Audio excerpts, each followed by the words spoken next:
Hello and welcome back to episode 3 of the data pack creation tutorial series. In this episode, we'll be working on making custom crafting recipes. To get started, let's open VS Code. I've got our project from last episode still open. Under our namespace, we need to make a new folder and title it recipe. Now for this, I'm going to be making a custom crafting recipe for slime.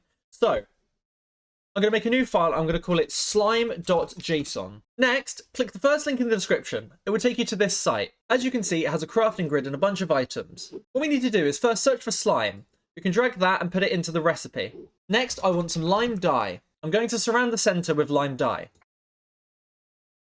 Now, I want a water bucket in the center.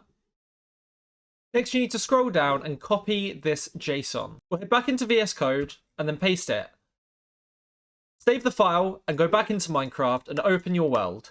Now that we're back in the world, I'm going to grab a crafting table and the items needed for the recipe. Let's see if our recipe worked. I'll put the water bucket in the middle, surround it with lime dye, and as you can see, we've got slime balls now. What if you wanted to smelt something instead? Let's head back into VS Code. The next recipe I want to make is for fire charges, using the slime. So we'll make a new file, title it fire_charge.json.